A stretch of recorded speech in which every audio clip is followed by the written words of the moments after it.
Hey, everybody, it's Tim Gillette, and this is the Tim Gillette Show. I know the show's got my name into it, but it isn't about me.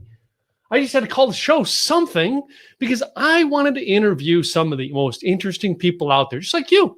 You're interesting, and you've got a story. You have a story, and you're trying to change the world, just like today's guest is. Today's guest, I kind of know this person a little bit, all right? I wouldn't say we're close friends, but by the end of the show today, we're going to be close friends. You know how this show works. I bring them on. I interview them. I ask them interesting questions about them and their business. You go check out their business, and just maybe there's a match made in heaven between someone who's watching, like you, all right, and our guest today. Terri Lynn Yanke is going to be our guest today, and I know Terri for a bit. We're going to find a little bit more about her and her business. Ready? Here we go. Hey, Terri, how are you today? Hey, Tim, nice to be here. Thank you. So where you attended from? All right. Are you up there in the cold Wisconsin? I am. I'm in Madison, Wisconsin, and I know we met each other in Dallas. Yep. So, I remember when you were in Dallas, here in North Dallas. You know, where the cool center of the universe is, North Dallas. Just saying. Well, I just want to let you know that Madison is directly north, and so it has that whole same feel of the center of the country. You know, it's just that Dallas has that little bit of swag.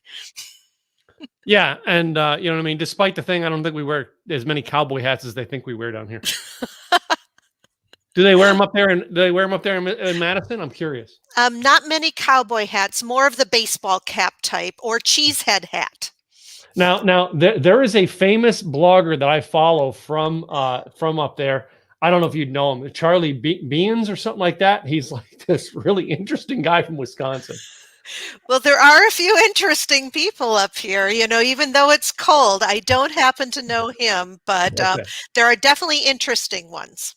So I'm curious. Now, you moved up there, all right. Now, are you a Cowboys fan still, or are you now a Green Bay Packers fan? Oh, you laugh, Tim. You laugh. Okay, so I was born here in Wisconsin. So when you're born in Wisconsin, it is a lifetime right that you are a Packers fan. Now, I do have to say, for those 4 years I lived in Dallas, that the next team I cheered for, which was really hard at first, was the Cowboys. But when they played each other, not so much. Well, you see, I grew up in Philadelphia, so I had two favorite teams. The Philadelphia Eagles being my utmost favorite, and the second favorite team is whoever's playing Dallas. That's great. That's what you got to use when you're from Green Bay or from Wisconsin. You've got to use that one, all right? Come on. That's a good one. I think I'm going to adopt that, Tim. So how long ago was it that you went back up to Wisconsin now? Has it been, a year or two now? Has it been? Yeah, so it was in August of 2019. And when I packed my car and drove on up to Wisconsin, my family is still all here. And so I came here to finally be with my family. Mm-hmm, mm-hmm. Now, I do know that, you know what I mean, other than your business, which we'll get to in a minute, you also, I mean, you and I met through the eWomen chapter here in Dallas, right? But I understand you're still leading a chapter up there now, are you? Yes. So I became a member in eWomen Network when I started my company in Dallas, and it was right after the convention there that I hopped in the car and headed up here. And I thought, you know, when you belong to eWomen Network, when you belong to one, you belong to them all. So I was really excited to join the Madison network. And then I found out there wasn't one. And so I started one. That's good. I mean, well, you know, I mean, let's face it. You know, when it comes to eWomen, all right, you girls, ladies, as I was told, I have to say so often, I want to call you girls because I'm just a boy. But you ladies, all right, are some of the most unique networkers. And I found almost all of the women I connected with through eWomen are leaders. So, like, you know what I mean? Okay, it's not getting done.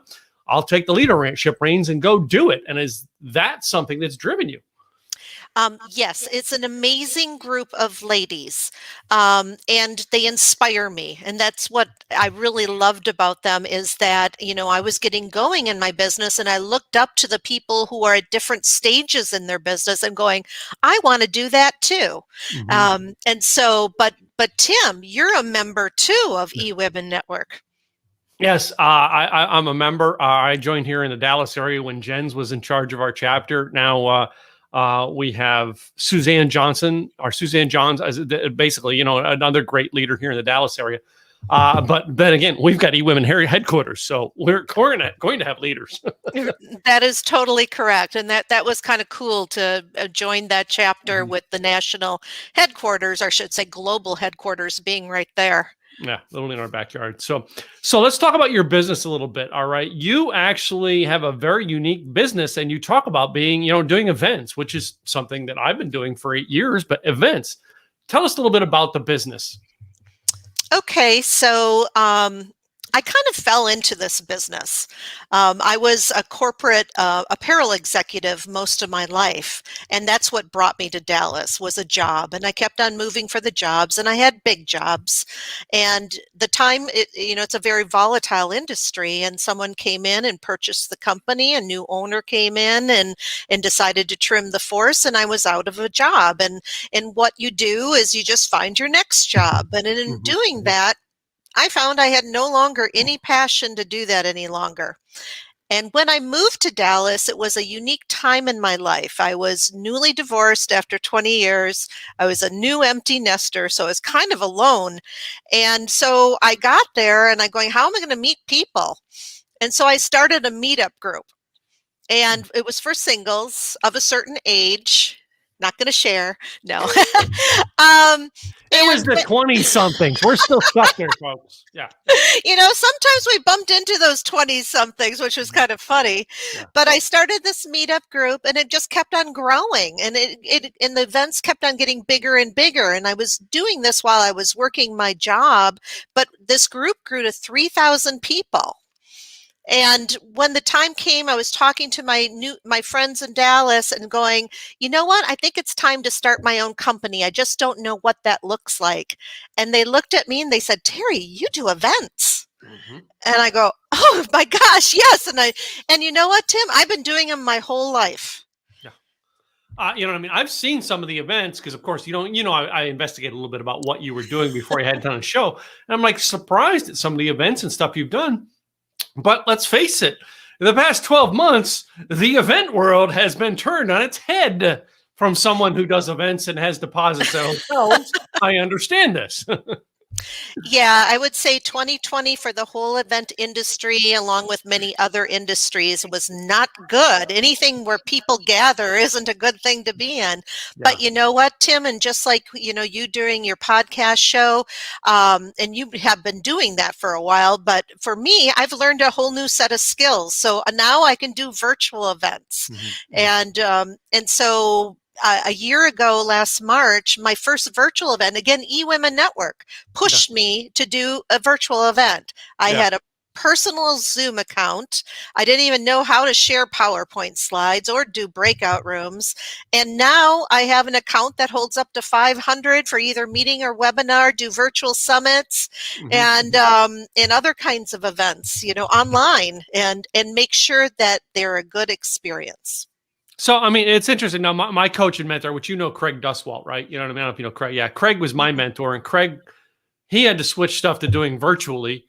And I remember our first mastermind virtually, he spent the night before on the phone with me and on Zoom on how to use Zoom.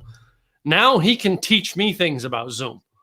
Because, again, all right, nothing gets you to get into your business more than the mother of necessity.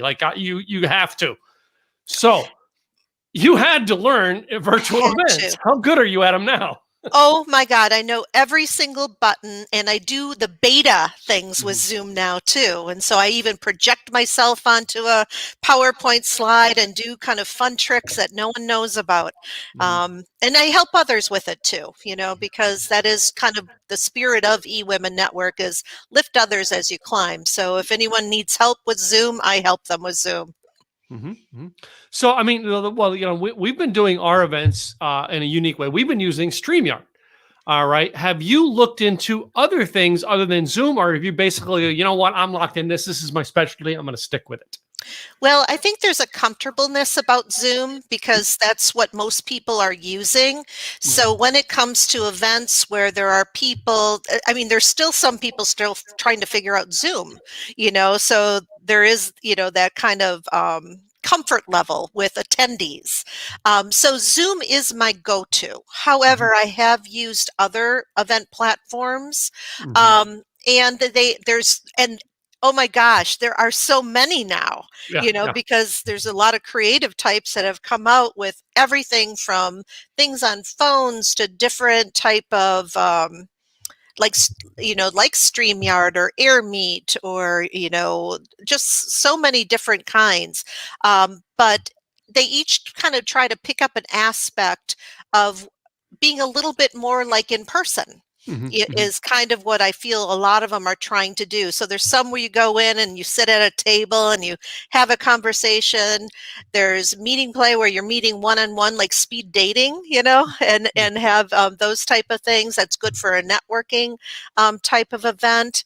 And there are people now creating worlds, virtual worlds, where you can create an avatar of yourself, walk around, go to different booths, and it pops up in a video. You can go, actually, this one, Purple World, when you go to a beach and you could go to, kind of like just rest, like you were actually at like a convention and things like that. So they're trying, and everyone's trying to make it feel more like in person. Yeah.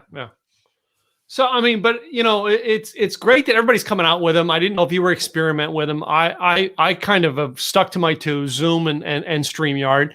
And, but I'm hearing a lot of people doing all these different things. And then you see the Tony Robbins thing where basically it's a studio and they've got like this big old screen. I'm like, I'm not, first of all, this is the self-doubt in Tim.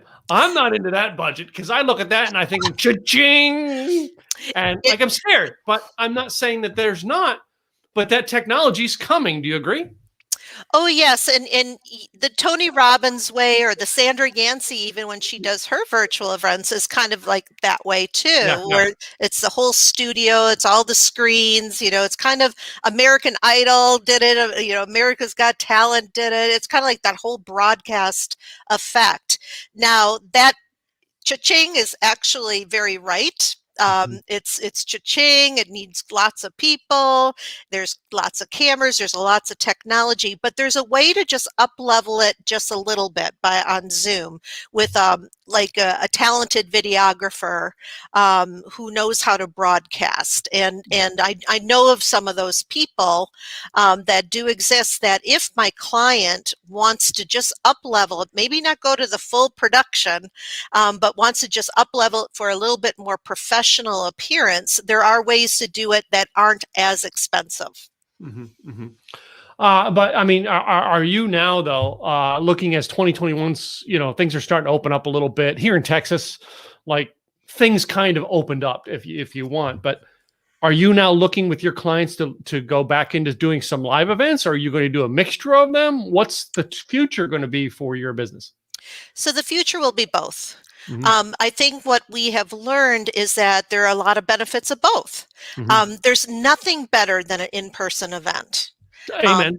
I'm just agreeing with you on that one. So there's nothing better than that. And so thankfully I already have some booked. I have some proposals out. And so I am personally so excited when they started lifting kind of the guidelines in different areas, because every area has their different guidelines. And that's one of the things as an event person, wherever I do the event, I have to check into that, but they're loosening pretty much everywhere and at just different levels. You probably heard me scream in jubilation when this started happening, because that means our businesses are coming back. However, there's things about virtual events that really people like. You know, they're a little bit more convenient. There's not as costly. You don't have to pay for a hotel room and food and time away, and you can attract audiences that are larger. And so it's going to be a combination. What a lot of people are doing is kind of going virtual event leading up to a live event type of situation.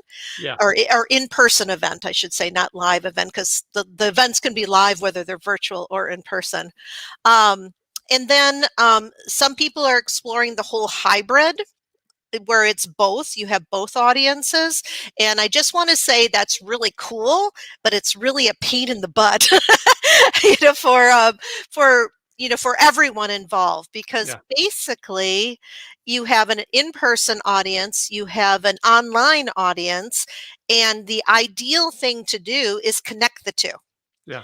And you don't want any of them to feel bad. You want both of them to feel good. So that's kind of that requires some cha-ching, extra bucks, and more people, because you're running two events at the same time and merging them.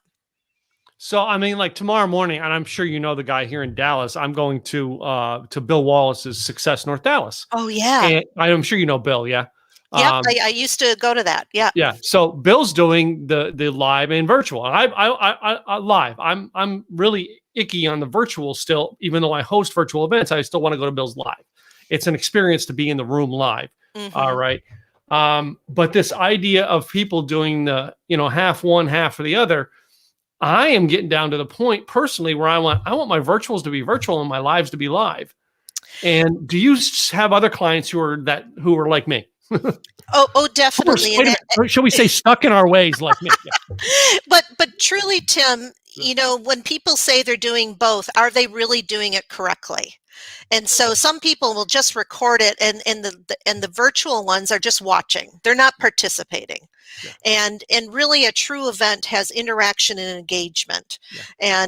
And so to do it correctly is a pain in the butt. So a lot of people are opting to doing a combination, but separately. Yeah. And that is kind of what I see more of, because it's really hard to do it correctly without making someone mad along the way, of trying to do it together, I'm seeing it going out there, and I think the people who are doing the virtuals, they've got someone else who's kind of running the virtuals, running the comments, running things like that to keep an engaged community on the virtual. Whereas, the people who I think are failing at it, they don't have somebody else. They're trying to do it all themselves, which is the Tim way. Tim has been doing it all himself for years.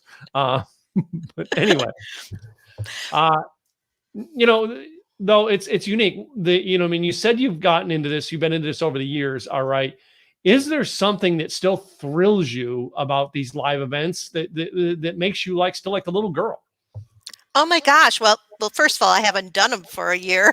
And so just being able to do them, I was so excited. Mm-hmm. And there's nothing better than gathering people together, and especially for a purpose. Mm-hmm. And that's where kind of the other part of me comes out, is that I concentrate on business events. And I have an MBA in marketing, and I have, I did that whole retail and wholesale P&L responsibilities, had to get results, type of person.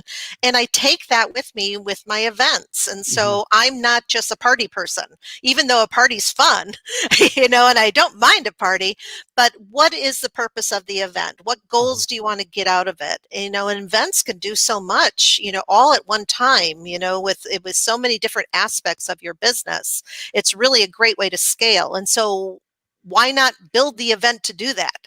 Mm-hmm. And so that's what I'd love to do, is when someone has a purpose and you bring people together and you see it all working, it just makes me feel so good. And it makes me, I am like that little girl, it's just exciting. And so, I enjoy doing it. It's my passion. Mm-hmm. So but there's different kinds of events out there. I do the business type events, whereas I try to make mine like a cross between a mastermind and a seminar. All right. I'm sure you're working both businesses now, business events, trade shows. What is the spectrum of business or events that you cover and work with? So business events has a wide, kind of a wide range. And so it Hmm. ranges anything that could help a person's business. And Hmm. so that could be employees, Hmm. it could be sharing information to employees, like even town halls and team bonding and leadership summits. So it's that whole aspect. It could be the client, kind of appreciating clients and showing appreciation in some way to the whole clients. And then it could be the whole keep the client happy, gain some additional clients, increase your sales, and expand your brand awareness all in one. And those are kind of like the summits, the conventions, and things like that. But, master and then you can use it for spreading of education and for help, like what kind of the ones that sound like you do. And so it's anything that can improve someone's, expand someone's business, improve the bottom line is a business event. Hmm. And versus the weddings, the anniversaries. And you know what, Tim, I even did, for a friend, an online birthday party. So with a band, with prizes, with storytellings, with videos, with pictures, and we all had a fun time.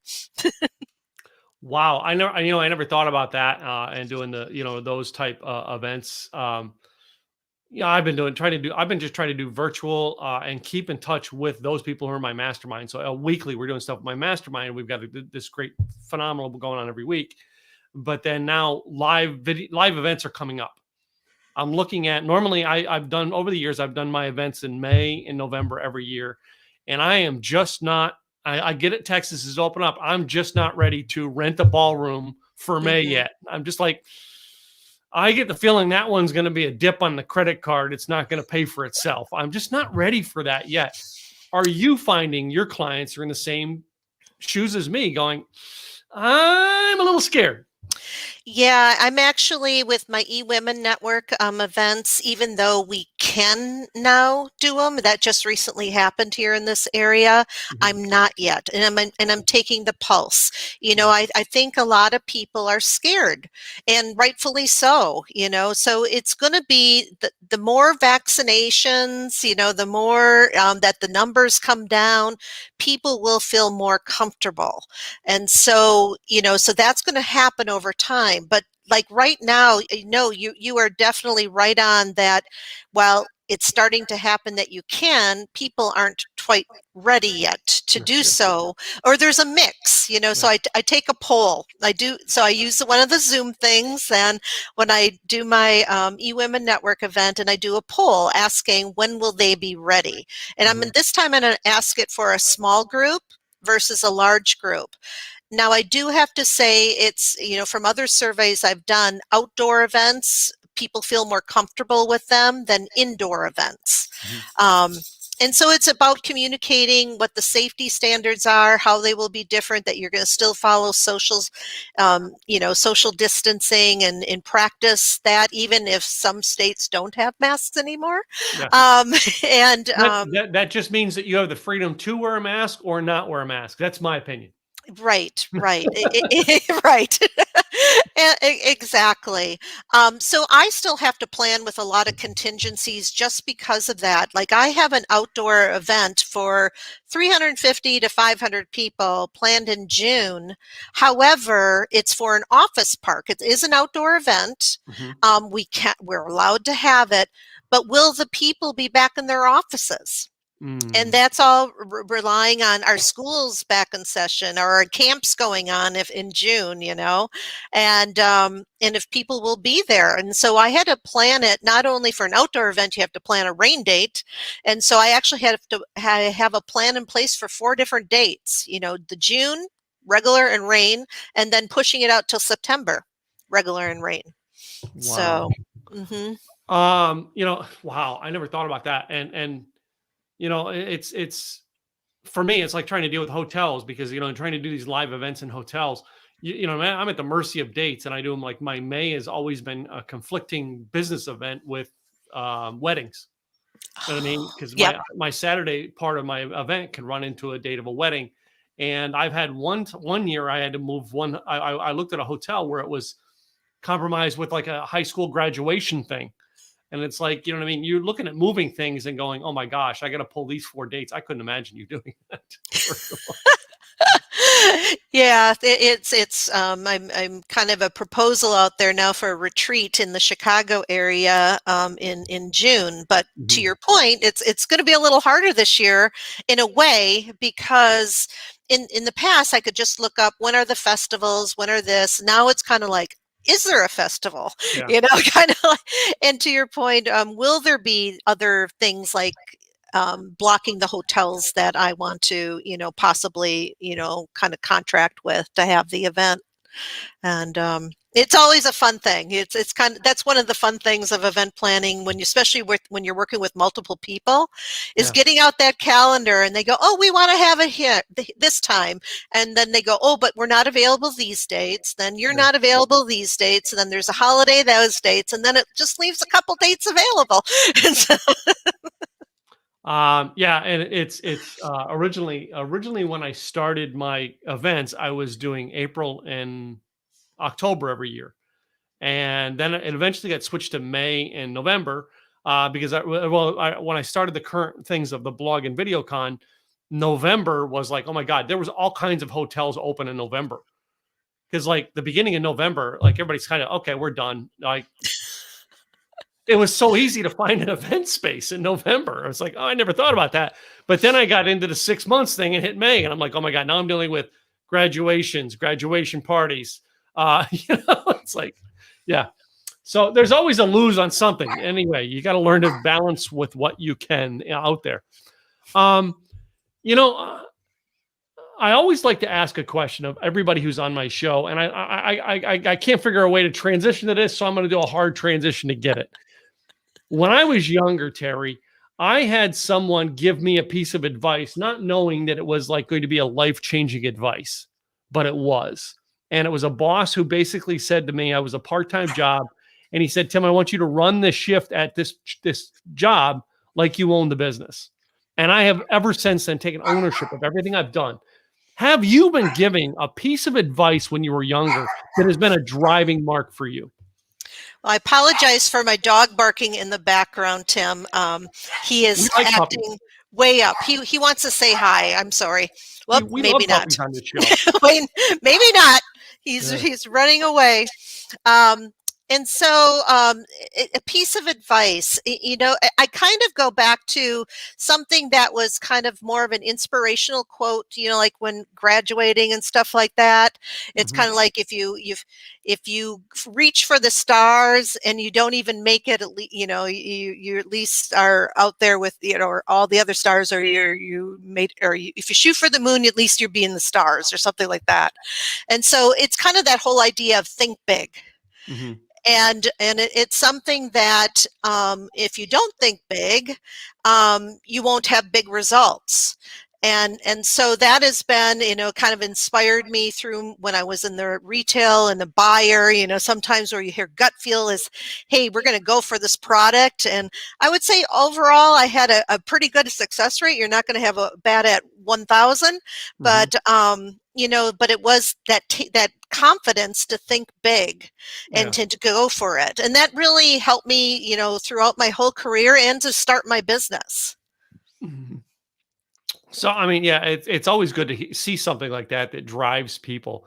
And I don't think some of us actually look back to like life-changing moments as much. And I consider that one of my life-changing moments. It's good to see that, you've got, that's a piece of advice we should all be getting or giving to our kids. Think big, mm-hmm. think big. Anyway, as my stepson is buying his first house at like 4 times the value of the house that I'm like, that's your first house. You're supposed to be buying this like hole in the wall. And I'm like, but I taught him to think big. So there you go. There you go. And he must be capable of buying it too, which is, you helped him think big. Wanted them to think big, and they do. So it's like, it's something we've passed on to the future generations, and we want to pass on that advice. And it's so good that we get it and we pass it on. So, Terri, in the next couple of years, all right, as the world starts changing and opening up, all right, there are a lot of people who are going to now try and jump into events, virtual and physical events. What is some advice you would give to people who would be listening to this podcast today about jumping into events to do their business, to advance their business? Yeah, I see a lot of common mistakes, especially now with the ease of anyone doing a virtual event, basically calling it an event and having a Zoom meeting, but is not giving enough time, not planning for it.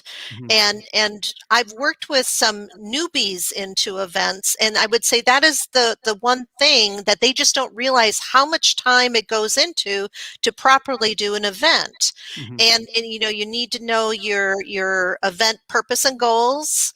You need to be able to know where are your attendees going to be coming from, Mhm. and then kind of come up with what is your marketing strategy to get those people. And that's just the planning part. Everyone jumps to, I want, flowers and a stage, and that is very, very important. And in fact, it's so much so that I say I create experiences versus just events.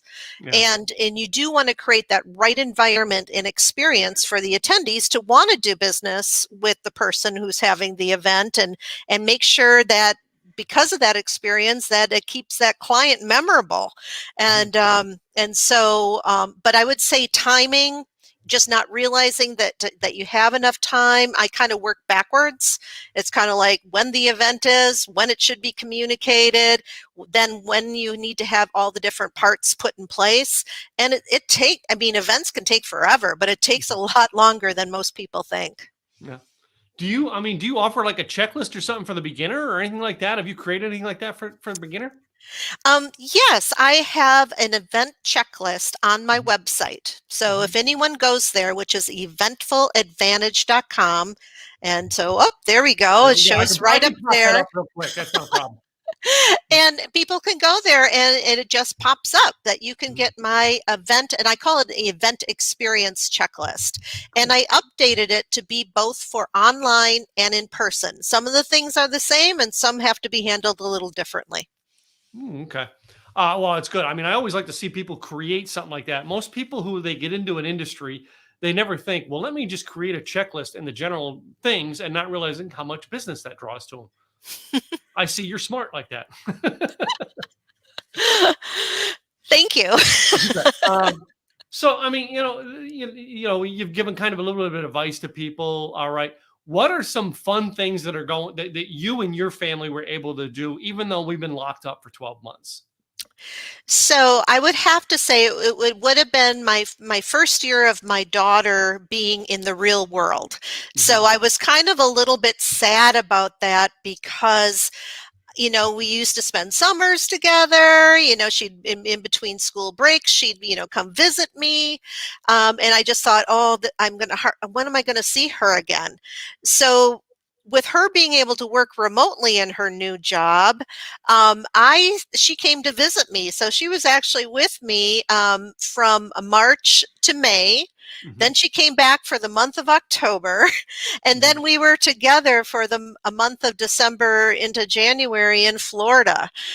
So I got to spend probably more time with her than ever before, and so that was truly a silver lining in all of this.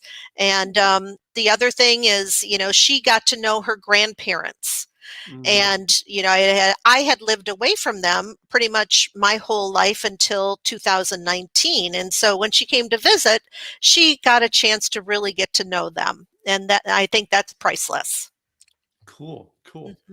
That is all. I mean, it's always good when you can actually sit back and calculate the blessings you had, as opposed to, let's talk about it. We got a lot of things we can say we were bad over the past year, but what are our blessings? And I'm glad you're able to have a positive outlook on that. So, well, one of the things I want to do before I move on to the last segment here is make sure they have that website one more time. What is your website? Eventfuladvantage.com. Cool. So, I mean, it's been great having you on the show today, getting to know quite a few bits of interesting information that are going to be put out here for the whole universe to find now. So, Before we close out, though, Terry, I mean, you've heard I have a little game I play with my people, right? Well, and people who know me know I just love games. It's one way to make my event podcast, all right, exciting an experience. Which I applaud. So basically, I come up with this idea because I watched several interesting TV shows, and one of them was Sammy Hagar's Rock and Roll Road Trip, which I love the concept, and I always wanted to do something like that as a concept. But at the end of it, he asked every one of these rock and roll stars this or that type questions. He gives two choices, and I thought I can pull this off cooler than Sammy Hagar. I'm going to do it. Anyway, so these are 9 questions that I have chosen. Some of them are asked to everybody. Some of them are actually designated just for you. And some of them are just random because I want to know. Okay, let's go. All right. Number 1, we ask everyone, Star Wars or Star Trek? Oh, that's so tough. I'm going to go Star Trek. I love that hologram thing, that transporter thing. Okay. Interesting facts. These, by the way, these sometimes spawn conversations. That's why we do a segment on this. I just read this and just found out that one of the reasons they come up with the, beam me up and transporter thing was to save money. Because on the first TV show that they were doing, the cost of creating, remember, we didn't have CGI back then, the cost of creating a little model of a spaceship, taking them from the main ship down to whatever planet they were going through was an extra cost. So instead, they just created a room and they had them fade out of the room and fade onto wherever planet was. It was to save money. Oh, well, I think it's genius. I love that. I had no idea. And I'm like, that's genius. Yes. Saves money. And it's this cool thing we all want to talk about. All right. Okay, moving on. Next question. All right. In the world of, it could be the world of COVID or it could be world in general, because I know our world, mostly we work from home and then we go out to events. Are you a yoga pants girl or are you a dress up kind of girl? At home or out? At home. Yeah. At home. Okay. So I'm both. Or I have to pick this or that, right? Okay. So I have to, okay. Well, you don't see what's the waist down, Tim. I know, that's exactly where I was going with that. Nobody knows what we're wearing from the waist down anymore. It's yoga pants waist down. And so, yeah. And even slippers and bare feet. So yeah. Bare feet, yeah, flip-flops all through the winter. I still don't get that. Yeah, same thing here. Yeah. Mm-hmm. I actually had one of the first speaking gigs I did virtually. I had a picture. Suit, jacket, nice shirt, pajamas. Exactly. Now there's that Folgers commercial where, they show the guy in his boxer briefs, and everyone can see, and they make the jingle go to, we can see what you're wearing or not wearing, Hey, it's not so bad. You remember early on in the Zoom age where the girl went to the bathroom and took her phone with her? You know what? That happened a lot. I know most people have had some kind of weird experience like that. Yeah. Or someone getting out of the shower and not realizing you're on Zoom, and so someone's significant other is naked and behind them, or Yeah. Anyway, so then we go back into more clothing. I got to ask though. I mean, you were in the South, you're in the North. Are you a heels girl or are you a boots girl? Oh my! Well, no cowboy boots, I have to say. Okay. But I do wear like fun boots. Yeah.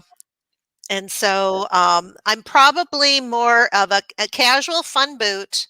Other times, like when I do speaking or events where I'm in front of the room, I'll put on the heels. Yeah. Do you know? I can't think of her name. Society of Women who with Red Shoes, or Society of Women. I can't think of her name right now. Here in Dallas, I don't know if you know her. I can't think of it. She basically has this whole thing for helping women, and it was based on the fact that she got this thing of red shoes to get a job, and I can't remember her name. I'm friends with her on Facebook too. Anyway. Well, I like that she's doing a good cause. And She so, is. She's doing a really good mhm. cause, and she's been involved with it for many, many years here in the Dallas area. I've gone to many of her events and sponsored them, and because it's a huge thing helping women. She just every now and then they want to do like ties, and I don't wear ties. So it's like she does this shoe judging thing at every event, and then it's men in ties, and I'm like, well, I'm never going to be in it because I don't wear ties. So I do have to say Dallas is a little bit more dressed up than Madison, Wisconsin. well, of course, we have summer down here. Come on, we have summer for about 6 weeks. Oh, you're up to 6 weeks now. I thought it was 3 weeks in July sometime. Yeah. It's all perspective, 45 degrees plus here, people wear shorts. So my mom in 2018, my mom moved here to Dallas from Pennsylvania. All right. And she's all the time on me. Well, what do you need a heavy coat for? I'm like, yeah, you just wait, Mom. When I moved here in 98, I had a pastor from my church say, you know what I mean? You're going to love it the first 2 years. You're going to walk outside with next to no shirt, next to no clothes on. And you go, man, winter's not that bad. He said, but after you're here 5 years, you are going to get a 50-degree morning and you're going to go, oh my God, I'm freezing. He was right. You know what? Used to it. I was there 4 years, and my first winter back in like the north was painful. And then my dog that you heard being obnoxious before, he's a Dallas dog. And now he requires sweaters and parka and boots, to go outside. He just shivers. I get it. All right, moving on. All right. I know this one here is my favorite food topic. I like to ask, taco or hamburger? Ooh, taco. Taco, yeah. Mm-hmm. I mean, do you miss places like Fuzzy's Tacos? I'm just curious. I like Torchy's. Torchy's, yeah, we tried Torchy's. Mom and I tried Torchy's. I'm more of a Fuzzy's than Torchy's. Okay. Yeah, I think Torchy's is because they have a limited menu. Basis like, whereas Fuzzy's has a more broad menu. But best tacos, when I worked at the car wash in the early 2000s, was this kid who used to come by and make tacos out of the trunk of his car. That is the best tacos I've ever had. Yeah, there are more limited choices here. They do have some tacos, or some people trying to resemble the kind of the tacos that Dallas has or Texas has, but really miss them. Yeah. How about are you a glass of wine or a glass of beer drinker? Both.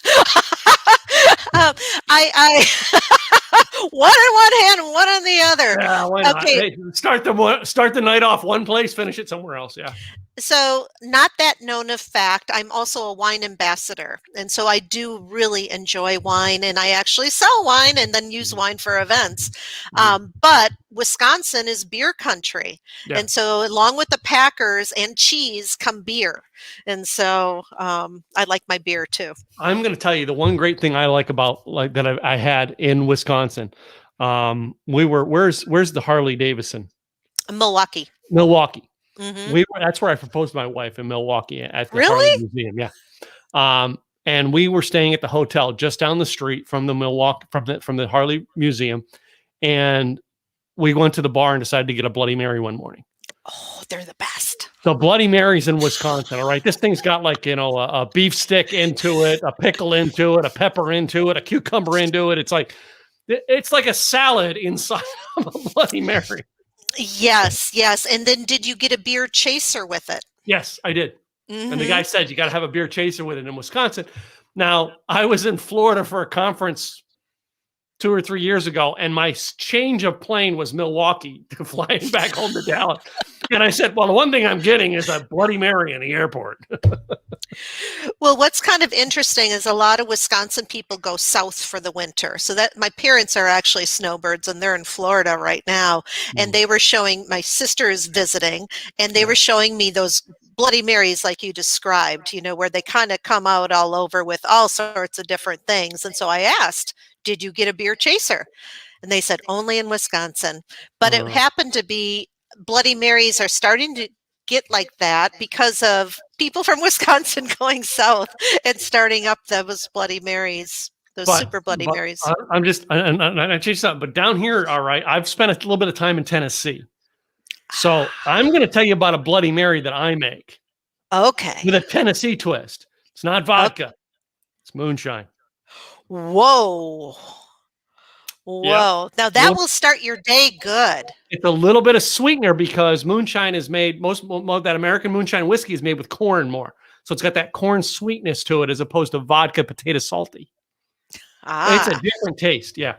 Well, I'm all about experiences. So it sounds like I need to get to Tennessee and to experience that. Maybe, just maybe, I need to put on an event in Nashville, Tennessee, and you need to be my event planner.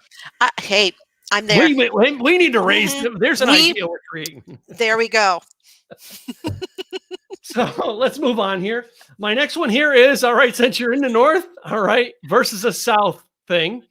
Snowball fight or water balloon fight? Oh, water balloon fight. You know what? I'm born and raised in the snow, but I don't like it. Yeah. So this was a Boilermaker. I seen that pop up and I had to bring it up. So anyway, then I go something that works with you. All right. Live events or virtual? Which one do you prefer? I prefer the live or in person, I should say, because you can do live virtual and live in person. So the in person, they're the best. Cool. So my last two questions are the controversial ones that I ask everybody. Uh-oh. This next question has got records behind it. All right. The toilet paper, does it go over on the roll or under? I'm sorry, I'm going to be very complex. It depends on the placement of the toilet bowl to the toilet paper and what most convenient to the hand. And so I can go over or I can go under. It's complicated. And my all right, now downstairs bathrooms, our bathroom. This is my office bathroom, which is the only room, this bathroom here, the only room in this house that wasn't renovated when we rebuilt this condo. It's still the original the way it was. The toilet paper on the back of the toilet, just sitting there. Just to let you guys know, I'm a guy. So in my last one, Terry, that I love to ask everybody, and I ask the women, I don't know if it's proper or not, but boxers or briefs? Oh, goodness. Again, that's complicated. I'm not going to get into why. I will go with the boxers. Okay. It's all about what you prefer. Well, no, there's more to it than that. Okay. Some of the interesting questions I've had on some of these over the years, the boxers or briefs was this girl who was down in Florida, who was on the podcast last year. And she said, by the time I get him down that far, I hope he's got nothing on. All right. I'm like, okay.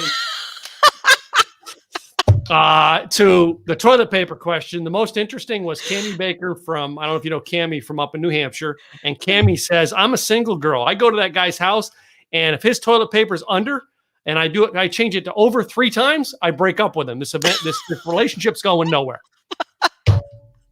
Anyway, so again, I ask the questions. I get some of the most interesting answers on the planet. Anyway, you could write a book about that, Tim. I know that could be my next book. Yeah, boxers or briefs or toilet paper under over. Anyway, and you could do an event around it. And wouldn't that be interesting? We could make it an experience. I'll be your event planner. I could put a poll in for my events, Terry. All right, and just slip that question in there. Has nothing to do with the event. We're just going to slip it in there. What a fun day this has been having you on the show today, Terry. One more time, tell it for the audio people as well, so they get that website to come check you out and get that download of that free checklist for events. Yes, please go to eventfuladvantage, all one word, .com. Cool. Well, Terri Lynn, I appreciate you so much for being on our show today. It's been great having you as a guest. Well, Tim, thank you so much. It's been really great to see you again.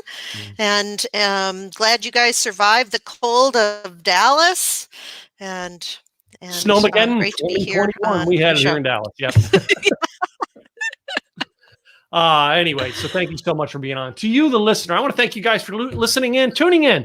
All right, go to eventfuladvantage.com. Check out Terri, all right, and see what she can do to help you and your company do events. I mean, because after all, I'm still stuck with this event thing. Even though we do it every month virtually, we're going to do them live again someday. Go check her out and be sure and subscribe to our podcast, timgilletteshow.com, or wherever you get your podcasts, as well as our YouTube channel. I'll be back tomorrow with another guest on the Tim Gillette Show. I'll see you then. Bye now.